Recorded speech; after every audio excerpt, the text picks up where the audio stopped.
anak itu tidak perlu nunggu disuruh, nggak perlu nunggu diperintah, tapi punya inisiatif dari dirinya untuk memulai, ya kan? Kalau salah gimana? Assalamualaikum warahmatullahi wabarakatuh. Jumpa lagi dengan kami di Move Up TV bersama Jumal Multazam dan Zakia Coban. Sahabat, kita masih diskusikan berhubungan dengan video kita yang lalu, yaitu tentang menumbuhkan kreativitas. Dan salah satu cara untuk menumbuhkan kreativitas adalah melatih anak untuk berinisiatif dan berani membuat keputusan. Karena berinisiatif itu erat sekali dengan berani membuat keputusan, Bu Zakia. Iya. Keputusan untuk memulai. Iya. Memulai itu harus memutuskan dulu. Iya. Saya harus memulai. Nah, itu gimana caranya supaya anak berani memutuskan dan berani untuk memulai, itu gimana caranya? Iya. Jadi anak itu tidak perlu nunggu disuruh, nggak perlu nunggu diperintah, tapi punya inisiatif dari dirinya untuk memulai, ya kan? Kalau salah gimana? Kalau salah? Kalau salah ya nggak apa-apa. Nggak apa-apa. Justru itu latihan kita. Dan juga justru anak itu ketika anak salah, dia itu akan belajar dari kesalahannya. Iya. Ya kan, Pak? Ya tapi kan ya tetap dimonitor toh. Ini berisiko besar apa enggak gitu? Ya monitor kalau kita pandang perlu, kalau nggak perlu juga nggak usah dimonitor. Nanti anak tuh biasanya juga ada progresnya, Pak. Jadi dia mungkin sekali hari ini gitu kan ada salah, mungkin besoknya tuh dia akan memperbaiki sendiri.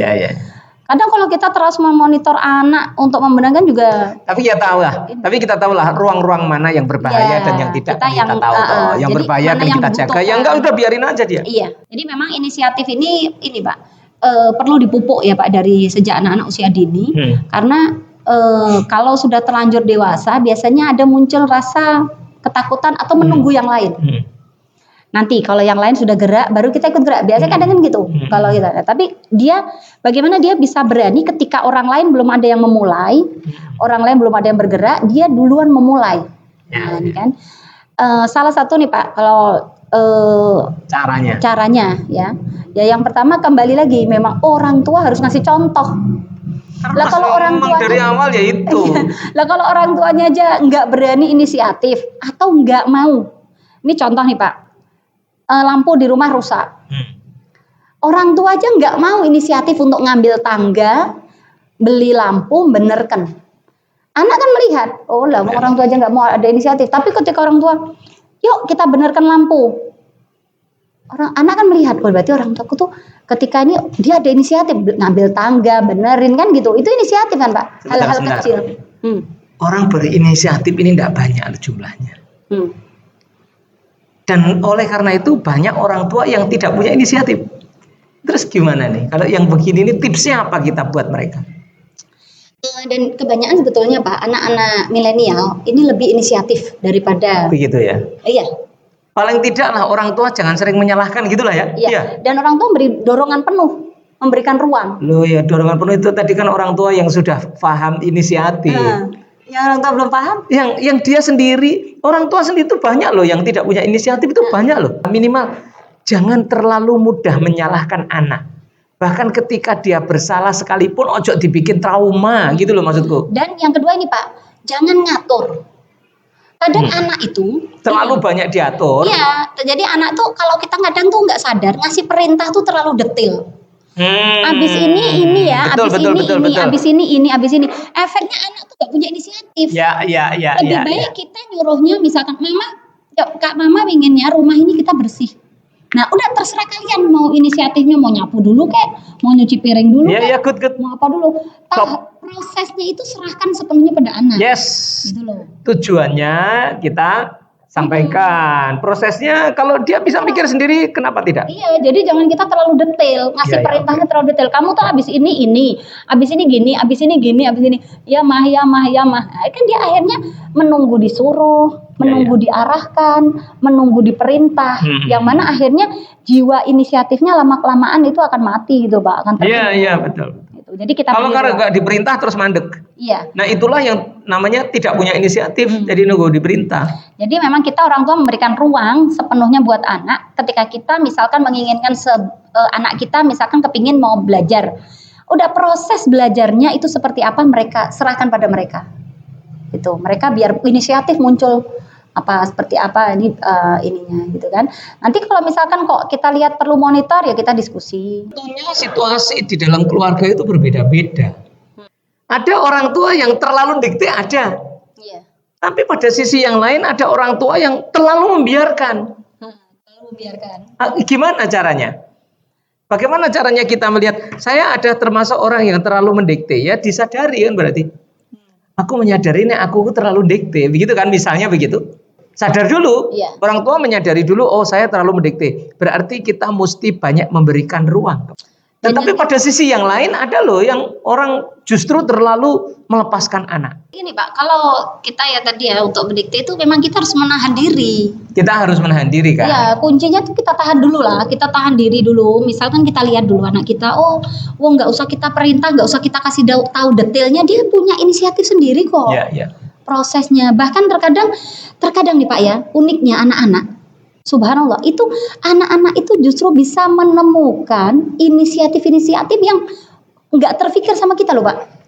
Ketika kita serahkan mereka, kita beri ruang mereka, justru mereka tuh lebih kreatif, lebih inisiatif dibanding kita. Iya, iya. Malah kalau kita atur secara Itu detail, karena banyak orang tua yang tidak punya inisiatif, Iya. anaknya malah lebih berinisiatif. iya, ketika kita atur detail, malah anak nggak bisa inisiatif. Iya, Akhirnya betul. mengikuti apa yang kita. Pola orang tua. Akhirnya jadinya kurang lebih ya polanya hampir sama dengan kita. Padahal Oke. kalau kita biarkan, kita beri kebebasan, Iya. dia bisa lebih improve lagi, gitu. Jadi dan yang kedua apa ketiga nih? Memberikan apresiasi atas inisiatif anak sekecil apapun, seremeh apapun. Karena memang apresiasi ini yang ditunggu oleh anak. Apresiasi tidak harus berupa hadiah atau apapun, tapi apresiasi itu berupa senyuman di wajah kita, berupa kita nggak mengkritik, kita membiarkan, itu aja sudah apresiasi. Kita tidak mengkoreksi, itu juga bentuk apresiasi. Kita beri pujian. Jadi inisiatif itu sepele atau kecil itu kan menurut kita orang tua. Bisa jadi menurut anak itu inisiatif itu hal besar loh Pak. Iya. Ya kan, hal yang mereka lakukan, yang mereka temukan gitu, mereka menemukan trik mencopot mainannya, itu bagi mereka tuh inisiatif. Itu kalau tidak diapresiasi, dia merasa tidak berguna. Iya. Apa yang telah dia temukan itu dia merasa tidak, padahal itu adalah satu hasil eksplorasi yang bagi dia adalah sangat luar penemuan. biasa. Bagi dia tuh penemuan yang luar biasa. Iya, itu kalau kita terus meremehkannya lah kan ya kasihan toh. Iya. Dan itu tidak mengembangkan mental kreativitasnya atau inisiatifnya.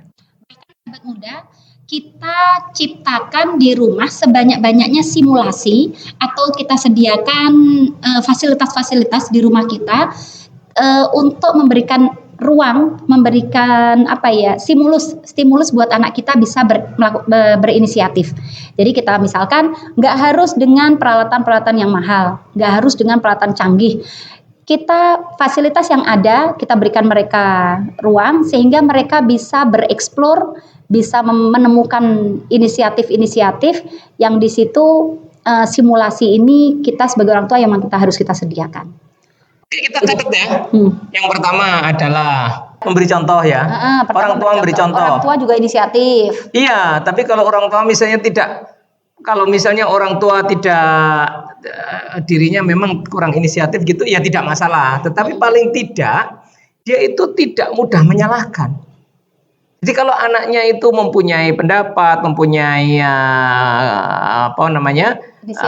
inisiatif itu tidak langsung menyalahkan. Jadi dia diberikan ruang. Terus yang kedua adalah simulasi-simulasi.